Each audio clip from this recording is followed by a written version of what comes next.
मेरे भाइयों, मैं दो लफ्ज़ पर तकरीर करूंगा आज। आपके सिक्योरिटी साहब के नाम के आगे हाफिज़ भी, इंजीनियर भी। हाफिज़ से मुराद दीन इस्लाम, आप कहेंगे कि हाफिज़ कुरान है, दीनी एतबार से उसको लेंगे, लेकिन आगे इंजीनियर है, आप कहेंगे कि मॉडर्न एतबार से इन्होंने एकेडमिक क्वालिफिकेशन भी हासिल की, उसको मॉडर्न एतबार से हम समझते। हालांकि ऐसा नहीं है।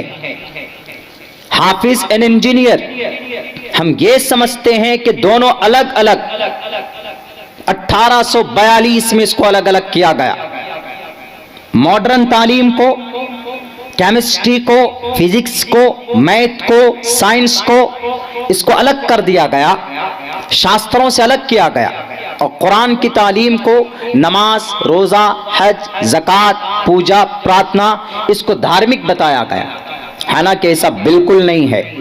1842 में एक अंग्रेज ने ऐसा किया था, वरना हम इस टॉपिक के ऊपर कई जगह बयान भी कर चुके हैं और आज भी उचित समझता हूं, मुनासिब समझता हूं कि उसके ऊपर हम बयान करें और आपको बताएं कि अगर आपका 40 बच्चा हाफिज़ कुरान बना है तो आप ये नहीं समझिएगा कि हमारा बच्चा हाफिज़ कुरान बनाएगा, जॉब कहां करेगा, ये बच्चे नौकरी कहां करेंगे। हमारे हिंदू भाई भी यहाँ पे बैठे हुए, जितना विश्वास हमारा कुरान पर, उनका उतना ही विश्वास गीता पर। हमने पंडित दयानंद सरस्वती जी की एक मंत्र पढ़ी है, उनके किताब सत्यार्थ प्रकाश की। लेकिन अभी जब पर्दे की बात आएगी तो मैं हिंदू भाइयों की महाजल पलवान वाले 7वें मनुस्मृति चैप्टर नंबर 3 और श्लोका नंबर 56 एंड 55, 55 और 56 में जो बयान किया पर्दे के ताल्लुक से, मैं उनको सुनाना चाहूंगा खुसूसी तौर पर, जिसमें कहा गया यत्र नार यस्तु पूजन्ते रमन्ते तत्र देवता एन तत्र तास्तु न पूजन्ते न रमन्ते न तत्र देवता। पितिर्भिर भ्रातृ विश्चयता इन पतिर्भिर देवरस्यते पूजन। मेरे भाइयों, मेरे साथियों, बहुत अच्छी बात कही गई मनुस्मृति में, हमारे कुरान में मौजूद है। मैं इस पे बात करूंगा, लेकिन उससे पहले मैं दिमाग से ये बात निकाल दूं, जो लोग ये समझते हैं कि जो हाफिज़ कुरान बना है, जो आलिम दीन बड़ा है, जिसके सीने में कुरान है, वो सिर्फ हाफिज है।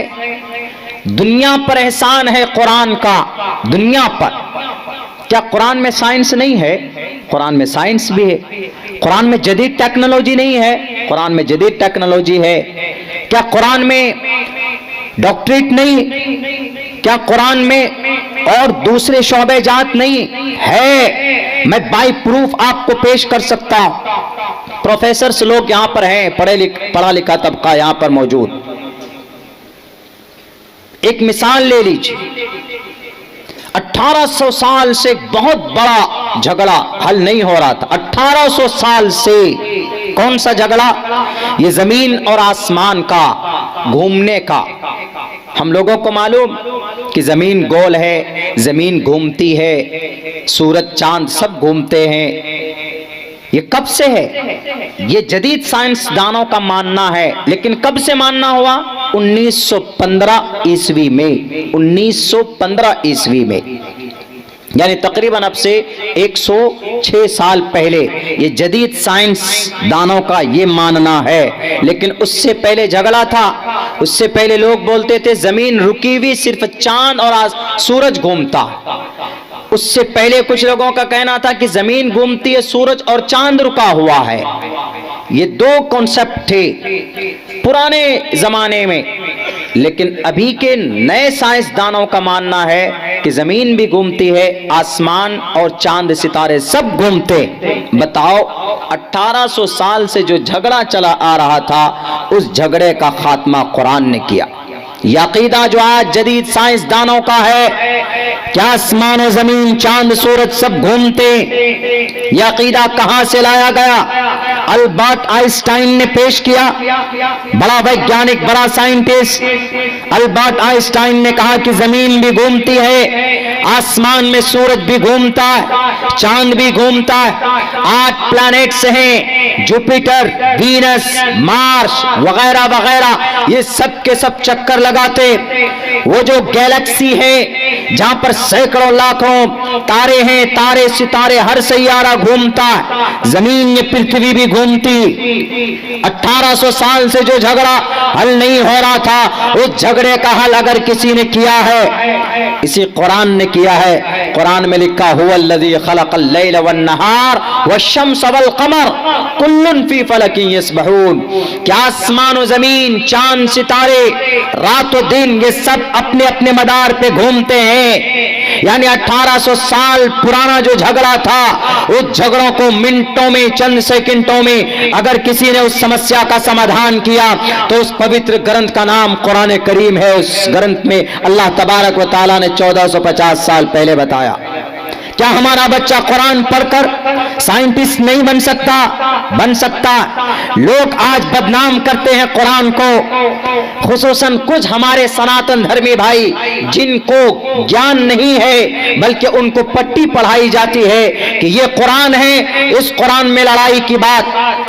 अगर ऐसी बात है तो कुरान में लड़ाई की बात है तो श्रीमद् भगवत गीता के पहले मंत्र देखिए क्या लिखा।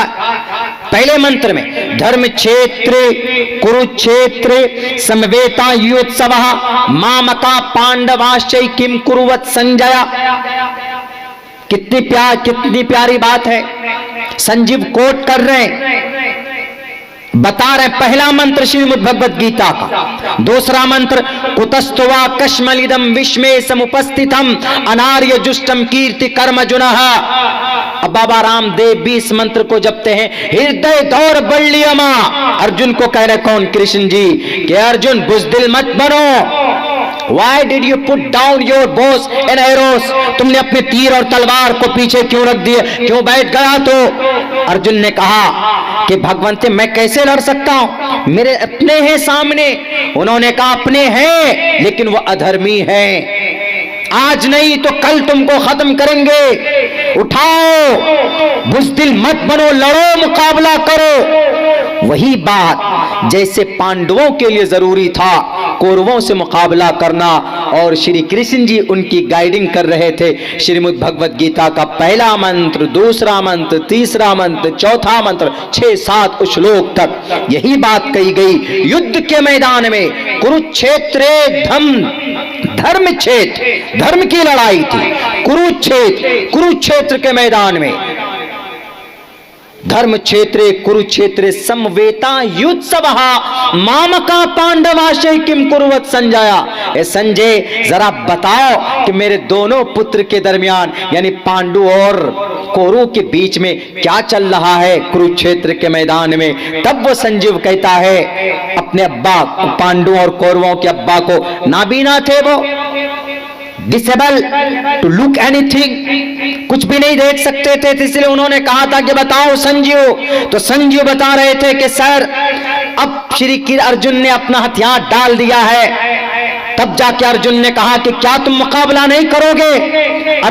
कृष्ण ने अर्जुन को कहा कि तुम बुज़दिल मत बनो, और तुमने फैसला कर लिया कि तुम हथियार डालकर बैठ जाओगे, कुछ मेहनत नहीं करोगे, ईश्वर तुमको जन्नत दे देगा। इम्पॉसिबल है, नहीं मिल सकती। अनार्य जुष्टम कीर्ति कर्म जुनः, कि कैसे कर्म, अच्छे कर्म करो तब तुम जन्नत में जाओगे, स्वर्ग में जाओगे। लेकिन कुछ लोग इसी को कोट कर देते हैं कि नहीं कुरान करीम में जिहाद है, कुरान करीम में लड़ाई है। हाँ, बकदरे जरूरत कहीं कहीं पर दुश्मनों से मुकाबले सामने आ गए दुश्मन, अब वहां पर तो लड़ना जरूरी है। अब मिसाल के तौर पर ये आपका ये क्या बोलते हैं इसको, रशिया ने, रूस ने यूक्रेन पे हमला किया, तब यूक्रेन वाला बैठकर तस्बीह तो नहीं पढ़ेगा ना, यूक्रेन वाला भी हमला करेगा, डिफेंस में हमला करेगा, मुकाबला करेगा, और कर रहा है।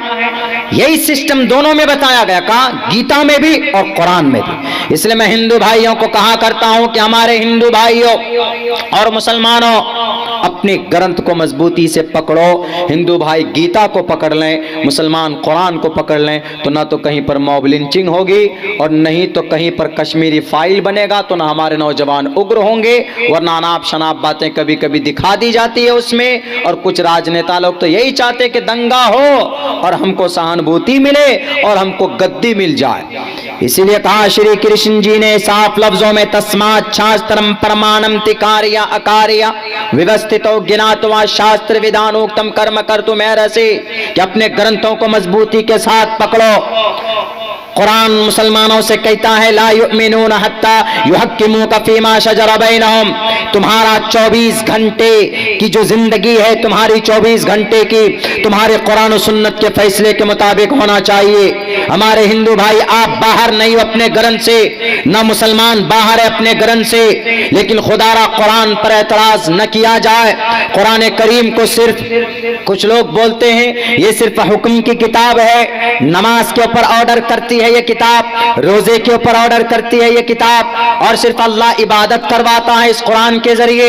ये कुरान सिर्फ जिहाद को कहता है कि जिहाद में निकलो, या अय्युहन नबी हर्रिज़िल मुमिनीना अलल क़िताल। मैं तो दो टोक लफ्जों में कहता हूं, जहां कुरान करीम में इबादत है वहीं कुरान करीम में प्रोटेक्शन भी है, जहां कुरान करीम में ज़कात का ऑर्डर है वहीं कुरान करीम में फिजिक्स भी है, वहीं कुरान करीम में मैथ है, वहीं कुरान करीम में साइंस है, वहीं कुरान करीम में डॉक्टरेट है। नहीं तो तारीख उठाकर देख लिया जाए, केमिस्ट्री, फादर ऑफ केमिस्ट्री कौन? जाबिर इब्न हय्यान। जाबिर इब्न हय्यान कौन था? जिसने कुरान करीम को किसी न किसी दर्जे में पढ़ा था। ये वही जाबिर इब्न हय्यान है जिसने 2 केमिकल बनाए। प्रोफेसर लोग जानते हैं, अगर उस केमिस्ट्री के प्रोफेसर हैं तो का उस केमिकल का नाम ऑक्सीडेशन, इवापोरेशन। जब तक ये दोनों केमिकल किसी दवाई में ना डाले जाएं तो दवाई तैयार नहीं होती। कहां से पढ़कर निकला जाबिर इब्न हय्यान? किसी बड़ी यूनिवर्सिटी से नहीं, इसी मदरसा तालीमुल कुरान जैसे इदारों से पढ़कर निकला और वो केमिस्ट्री का बाप बना, केमिस्ट्री का दादा बना। और 2 कदम आगे बढ़ाइए, दर्द का इलाज कुरान में डॉक्टर तेजसन दर्द का इलाज खोजा। कहां से? अपनी थ्योरी से। लेकिन जब थ्योरी पेश की तो एक बच्चे ने कहा, मदरसा तालीमुल कुरान का, कि सर आप जो ये थ्योरी पेश कर रहे हो दर्द के इलाज का, ये तो अल्लाह ने कुरान में पहले बयान कर दिया। उसको बड़ा आश्चर्य हुआ। उसने कहा कि खोलो कहां है कुरान में। जब कुरान में खोल कर बताया गया तो उसको बड़ा ताज्जुब हुआ, बड़ा आश्चर्य हुआ। एंड इमीडिएटली ही decided to convert into the Islam there his religion. उसने अपने मजहब को इस्लाम में कन्वर्ट किया। और कौन सा तरीका है? डॉक्टरेट में दर्द का इलाज कुरान में कैसे बताया? दर्द के इलाज का एक तरीका यह होता है, अगर आपकी खाल जल जाए, आपकी खाल अगर कहीं कोई जख्म हो जाए और वहां पर इंजेक्ट किया जाए दवाई, या फिर कोई दवाई काम न करे, वो बेजान हो जाए, तो उसको ऑपरेशन करके उसको काट कर निकाला जाता। दूसरी खाल चढ़ाई जाती, ऑपरेशन करके काटा जाता, उस हिस्से को दूसरे आज़ा को जोड़े जाते ताकि दवाई उसके ऊपर असर करे। ये थ्योरी किसका बनाया हुआ? आप कहेंगे कि उस डॉक्टर का नाम तेजसन, Chiang university that is located in Thailand. Thailand करीब में है, हमारे करीब में म्यांमार, बर्मा के बाद थाईलैंड पाया जाता। बहुत से लोग जाते हैं वहां पर घूमने के लिए, अय्याशी करने के लिए। उसी थाईलैंड के जियांग माई यूनिवर्सिटी का एक प्रोफेसर, डिपार्टमेंट ऑफ ऑटोनॉमी का प्रोफेसर, जिसका नाम तेजसन है, उसने जब ये थ्योरी पेश की दर्द की कि अगर कोई खाल काम ना करे तो निकाल दो, दूसरी खाल लगाओ, गोश्त को लगाओ उसमें, उसके बाद फिर दवाई दो ताकि वो दवाई असर करे, असर अंदाज हो और इंसान सही हो सके। जब उसके सामने कुरान पेश किया गया कि सर ये तो आपका है, लेकिन कुरान ने 1450 साल पहले इस दर्द का इलाज बताया है, तो उसने कहा कि I don't believe in your Quran, हम तुम्हारे कुरान पर बिलीव नहीं करते।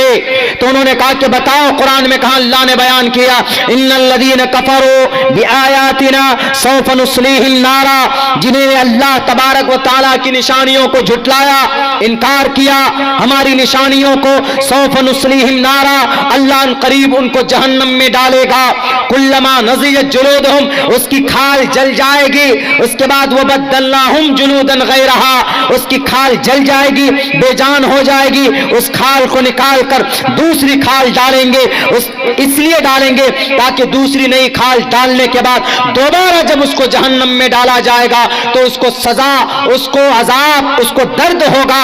सेम वही थ्योरी है जो डॉक्टर तेगट और तेजसन की है। उन्होंने कहा कि ये कुरान कब नाजिल हुआ, तो उससे कहा गया कि ये कुरान 1450 साल पहले नाजिल किया गया। ये तो आपकी थ्योरी है। डॉक्टर तेगट और तेजसन ने कहा ये तो मेरी थ्योरी, कुरान में 1450 साल पहले कैसे आ गया? उन्होंने कहा कि सर ये कुरान 1450 साल पहले नाजिल हुआ था to the last prophet Muhammad सल्लल्लाहु अलैहि वसल्लम, उनके ऊपर तब बताया गया था। तब डॉक्टर तेगट और तेजसन मजबूर हुआ और उन्होंने ये कहा कि क्या सिर्फ दर्द का इलाज है कुरान में? कहा कि नहीं, कहा सैकड़ों इलाज कुरान करीम के अंदर मौजूद है और सैकड़ों ऐसी चीजें जो मॉडर्न जमाने में जदीद साइंसदान अभी इस्तेमाल करते हैं। अल्लाह के नबी अलैहिस्सलाम को अल्लाह तबारक व तआला ने 1450 साल पहले कुरान करीम की सूरत में वाता फरमाया था। ये डॉक्टर तेगट और तेजसन जाता है मुकद्दस हिजाज, वहां पहुंचता है और सबसे पहले कहता है I want to convert my religion into the Islam, मैं इस्लाम को कबूल करना चाहता हूं। क्यों? क्योंकि मैंने सोचा था कि इस चीज का मूजिद मैं हूं, मैंने पैदा किया, लेकिन ऐसा नहीं है। इसको अल्लाह ने, ईश्वर ने अपने कुरान करीम में दर्द का इलाज पहले से बयान कर दिया। लोग बोलते हैं कि यह कुरान सिर्फ इबादत की किताब, इबादत छोड़िए एक तरफ छोड़िए इबादत। आंख का इलाज हम लोग करते, आंख में कितने रग हैं, आंख कैसे काम करती है, इसको कौन सा इल्म बोलते हैं? एजुकेशन ऑफ ऑप्टिक्स, यही बोलते हैं। एजुकेशन ऑफ ऑप्टिक्स के ऊपर सबसे मजबूत और मुस्तनद स्ट्रॉन्ग बुक का नाम क्या? अल मनाजिर। किसने लिखा? जर्मनी वालों ने, इटली वालों ने, यूरोप वालों ने? नहीं, यूरोप का तो जन्म भी नहीं हुआ था जिस वक्त ये किताब लिखी गई थी। उस किताब का नाम अल मनाजिर, लिखने वाला इब्न हैसम रहमतुल्लाह अलैह, जो कुरान करीम को पढ़ना जानता था। हवाई जहाज को बनाने वाला कौन? अबू हुज़ैफा, कुरान पढ़ना जानता था। पूछे दरभंगा शहर के MBBS MD डॉक्टर से कि तुम जो ऑपरेशन करते हो, ये जो सीजर है, ब्लेड है, कब का डिजाइन किया हुआ, किसका डिजाइन किया हुआ?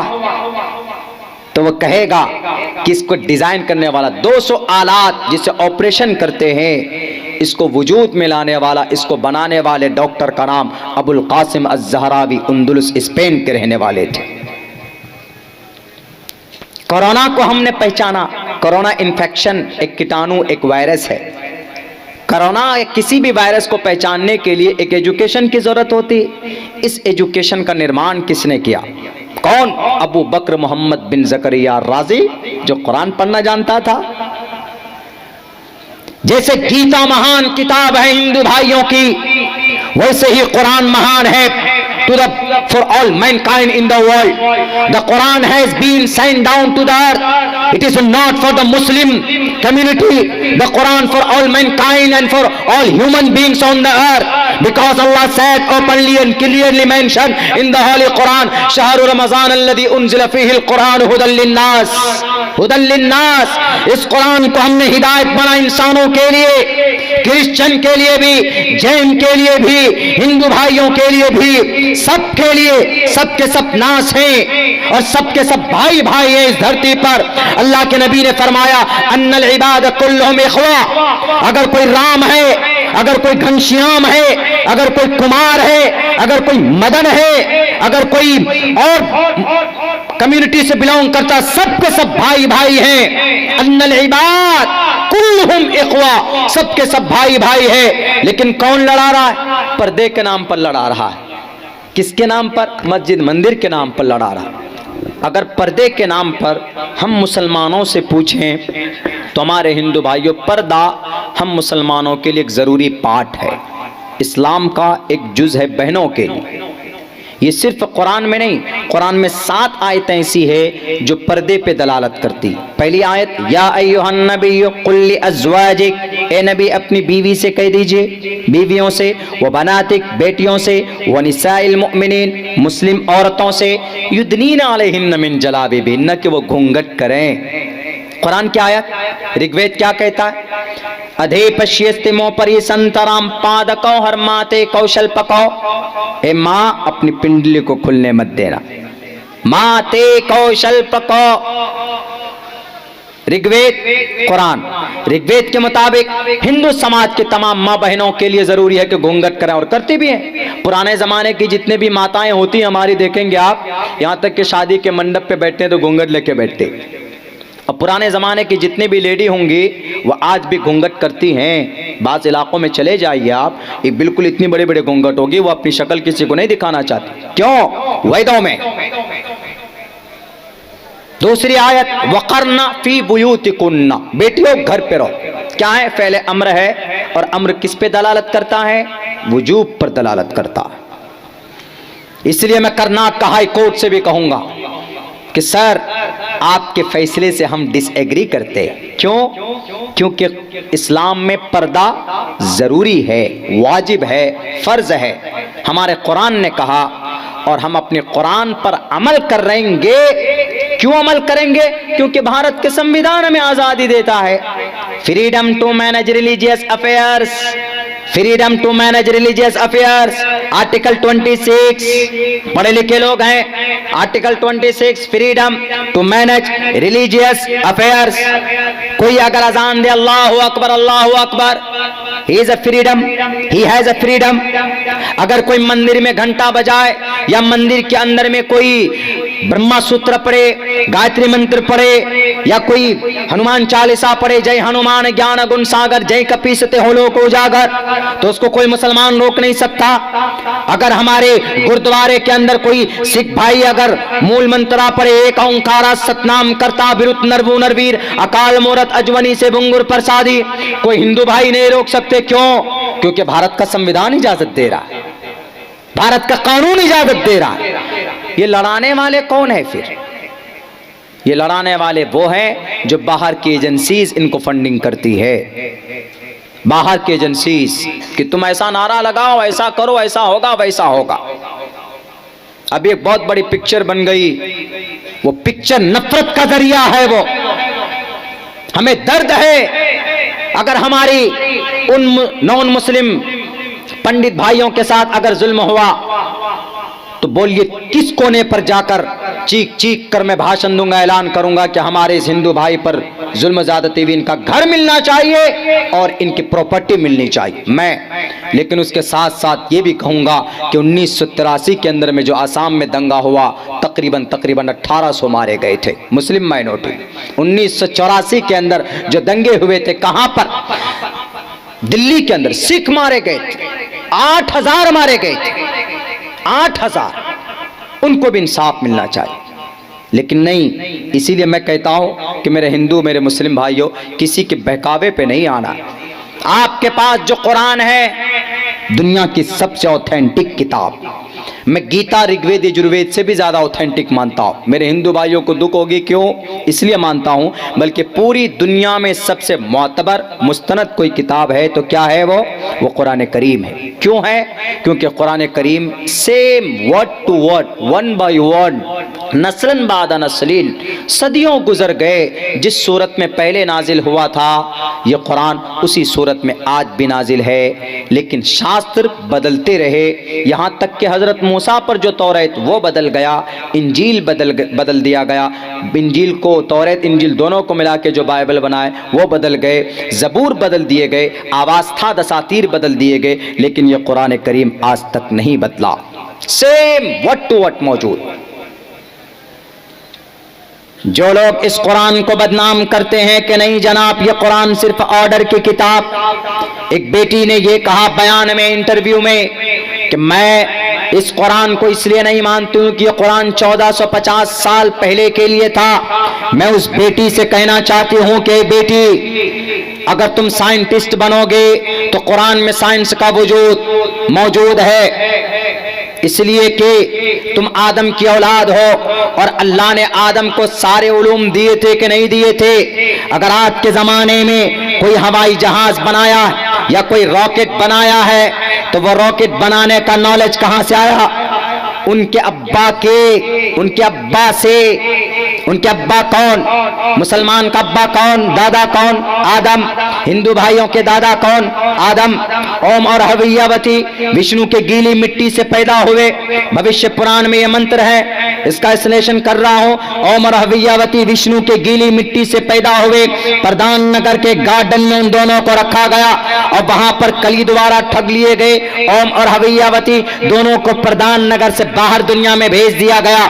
यही किस्सा हजरत आदम का और अम्मा हव्वा का है कि नहीं है कुरान करीम में 2-3 जगहों के ऊपर। इसीलिए मैं कहता हूं कि पूरी दुनिया के जो आदमी है, मुसलमान है वो भी आदमी, हिंदू है वो भी आदमी। क्यों? क्योंकि आदम की औलाद, और आदम को अल्लाह ने तमाम चीजों के उलूम दिए थे।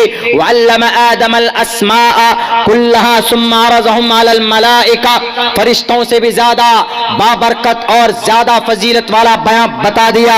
इल्म की वजह से, जानकारी की वजह से कयामत तक जितने भी चीजें बनेंगी, जितने भी आविष्कार होंगे दुनिया में, उन सब का ताल्लुक हजरत आदम से मिला हुआ है। कहते हैं ना कि नाती बहुत ज़हीन होता है। भाई किसके अंदर किसका असर इस पे आया? वो बोलता है कि नाना का असर आया, क्योंकि नाना प्रोफेसर था, नाना इसका बहुत बड़ा साइंटिस्ट था, बहुत बड़ा वैज्ञानिक था। तो ये नस्ल मुंतकिल होती है, ये नॉलेज विरासत में मिलती है। तो अम्मा और दादा आदम की विरासत उनके औलादों को मिलती रहेगी। कयामत तक जितने भी चीजों का वजूद होगा वो कुरान करीम में अल्लाह तबारक व तआला ने बयान कर दिया। और अल्लाह तबारक व तआला दुनिया के अंदर अगर कोई इंसान को हुनर देता है, नई चीजें आविष्कार वजूद में लाता है, वयख्लुक़ु मा ला तालमून, अल्लाह कयामत तक ऐसी ऐसी चीजों को पैदा करेगा जिन्हें हम और आप नहीं समझ सकते, हम और आप नहीं जानते।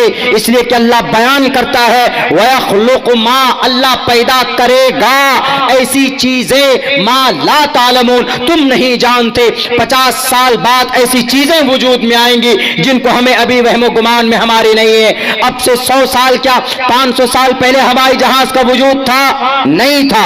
500 साल, अभी जो कुछ सालों से हवाई जहाज का वजूद आया, 500 साल पहले सोचा भी नहीं था कि हवाई जहाज वजूद में आएंगे।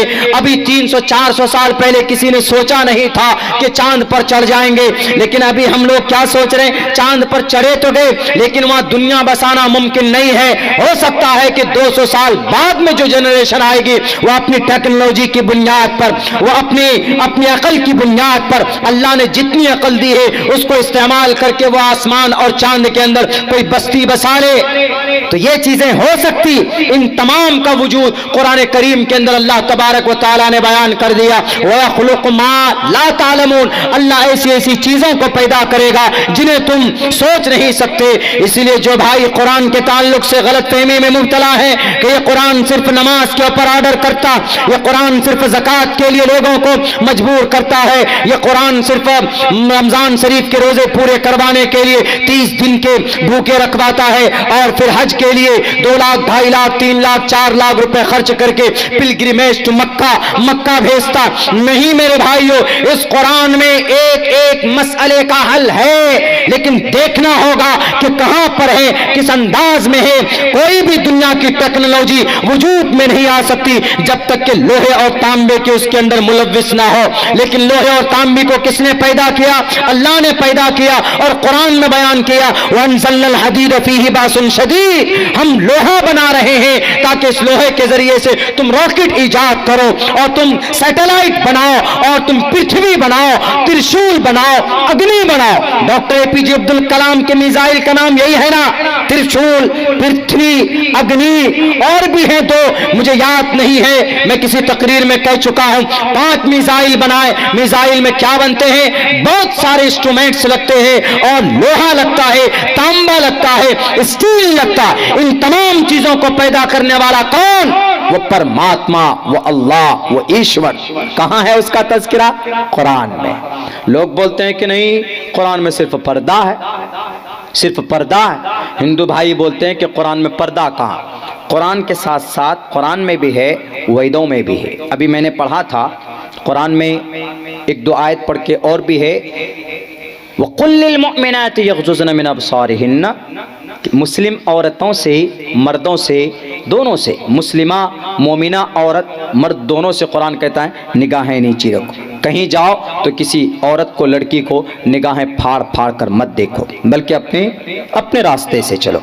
किसी बहन बेटी की इज्जत की तरफ निगाह उठाकर मत देखो, उसकी इज्जत करो, उसका सम्मान करो। देखिए मनुस्मृति में कितने प्यारे अल्फाज में कहा, यत्र नारयस्तु पूजन्ते रमन्ते तत्र देवताः। यत्र, जिस घर में नारयस्तु, नारी की पूजा होती है, नारयस्तु पूजन्ते, पूजा होती जिस घर में, किसकी? नारी की। तो उस घर में क्या होता है? रमन्ते, बसता है, ठहरता है, आता है। कौन? तत्र देवता, देवता आते हैं उस घर में, यानी देवता की तरफ से कृपा आती है जिस घर में बेटी का सम्मान होता है। और जिस घर में नहीं होता, तत्र तास्तु न पूजन्ते न रमन्ते तत्र देवता। और जिस घर में बेटी की इज्जत नहीं होती है, न पूजनते, पूजा नहीं होती, सम्मान नहीं होता, न तत्र देवता, उस घर में देवता आते ही नहीं। क्यों? बेटी की इज्जत नहीं हो रही। तो ये पूरा भारत घर समान है ना। अब यहाँ पर चाहे वो मनीषा हो, चाहे वो रबिया हो, चाहे वो कल्पना हो, चाहे वो फातिमा हो, सबके सब बेटी है, सबके सब बेटी है इस देश की। जितना सम्मान कल्पना की, उतनी सम्मान राबिया की होनी चाहिए। बहन है वो, समाज की बहन है। अगर नहीं करोगे तो ईश्वर नहीं आएगा। जब ईश्वर नहीं आएगा, रहम और करम के फैसले नहीं होंगे, तो खैर और बरकत नहीं। और आगे क्या कहा? और आगे ये कहा, देखिए, पिता के लिए पितृभिर भ्रातृ विच्चेता इन पितृभिर देवरसत पूजन। संस्कृत पढ़ने वाले जानते, पितृभिर भ्रातृ विच्चेता, कि जो पिता कल्याण चाहता है, कामयाब होना चाहता है, उस पिता को चाहिए। और जो पति कामयाब होना चाहता है, उस पति को चाहिए। जो देवर कामयाब होना चाहते हैं, संस्कृत में देवर को अलाव है अपनी भाभी को कपड़ा देना, जेवर देना, उसका सम्मान करना। लेकिन इस्लाम में देवर को अलाव नहीं, लेकिन बेटी को, बाप को और शौहर को परमिशन दी गई है कि भाई आप अगर कामयाब होना चाहते, जन्नत चाहते हैं, तो आपके लिए जरूरी है कि आप कपड़ों से, हीरे जवाहिरात से, आप अपनी समाज की, आप अपने घर की बेटी को, बहन को खुश रखें, ताकि आपको कामयाबी मिले। नबी पाक अलैहिस्सलातु वस्सलाम ने यही कहा था ना। आप अलैहिस्सलाम ने कहा कि मुसलमानों, अगर तुम्हारे घर में दो बेटी है, उसकी तुमने सही परवरिश की है, उसकी शादी की है, तो कल क़यामत में मेरे साथ ऐसे हश्र के मैदान में खड़े रहोगे इस तरीके पर। बताओ मेरे हिंदू भाइयों, मंत्र में और अल्लाह के नबी की इस हदीस में व्हाट इज डिफरेंट? मैं मंत्र आपको रट कर नहीं सुना रहा हूं। आप लाइए किसी भी किताब को, आप संस्कृत की किसी भी किताब को लाइए, ऋग्वेद को लाइए, यजुर्वेद को लाइए, सामवेद को लाइए, अथर्ववेद को लाइए, रामायण को लाइए, रामचरित्र मानस को लाइए, तुलसीदास की लिखी रामचरित्र को लाइए, मानस को लाइए, गीता को लाइए, महाभारत को लाइए, पुराण को लाइए, उपनिषद को लाइए, भविष्य पुराण को लाइए, कल की पुराण, मत्स्य पुराण, भागवत पुराण, शिव पुराण को लाइए। इंशाअल्लाह तबारक व तआला मेरे अल्फाज के अंदर जितनी तेजी कुरान करीम पढ़ने में है, 6666 आयतें मेरे दिले दिमाग के अंदर है। मेरी जुबान ने संस्कृत जुबान को सीखा है। I know to study and to read the Sanskrit language. If you want, so I am able to give speech in Sanskrit language for the long time. मैं संस्कृत लैंग्वेज उतनी ही अल्लाह के फजल से जानता हूँ जितनी आसानी के साथ उर्दू और अरबिक को हम जान सकते, पढ़ सकते। इस लैंग्वेज को हमने सीखा, इस लैंग्वेज को उसी अंदाज में हमने रटा है जिस अंदाज से मदरसों में रटाया जाता है। फाला, फालू, फालत, फालता, फालना, फालता, फालतुमा, फालतुम, फालती, फालतुमा, फालतुन्ना, फालतू, फालना। अरबी के अंदर है ये, अरबी के अंदर सर्फ के गर्दान है, माजी मुजारे के गर्दान रटाए जाते। संस्कृत में भी तकरीबन इसी अंदाज का होता। रमा, रमू, रमैत, रमैना। मैं आपको बता सकता हूं, एक लफ्ज की तशरीह के अंदर मैं गलती नहीं कर पाऊंगा, मुझे अल्लाह की जात पर भरोसा। यत्र नारयस्तु पूजनते रमनते तत्र देवता का यही मतलब है। और भी पितृभिर भ्रातृ विच्छेता इन पतिर्भिर देवरसत पूजन्य, ये साफ लफ्जों में कहा गया। पर्दे का जिक्र जहां कुरान में है, वहीं पर पर्दे का जिक्र हिंदू भाइयों आपकी किताबों के अंदर है। अगर समाज की बेटी अपनी खूबसूरती को ढांक कर चलेगी तो बताइए मनचले लोग जितने भी हैं, चिछोरे टाइप के जितने लड़के हैं, वो किसी भी समाज की बेटी की इज्जत और आबरू की तरफ नहीं देखेगा। तारीख गवाह है, जब हमारी समाज की बेटियां बाल खोल कर चलती है और अपने चेस्ट ब्रेस्ट को उभार कर चलती है और फिर फिटिंग पैंट शर्ट पहनकर स्कर्ट पहनकर जाती है, तो जरा आप बताइए कि उस बेटी की इज्जत और आबरू को लूटने के लिए कितने तरीके से हथकंडे अपनाए जाते हैं। लेकिन समाज की बेटी को पर्दे में मलबूस कर दिया जाए, यानी उसकी शक्ल उसका शौहर देखे, यानी महरम के सामने सिर्फ वो अपने चेहरे को खोल सकती है, गैर महरम के सामने उसकी परमिशन और उसका अलाउ ना हो, तो बताइए उसकी इज्जत पर कोई हाथ डालेगा? निर्भया कांड क्यों वाकया क्यों सामने आया था?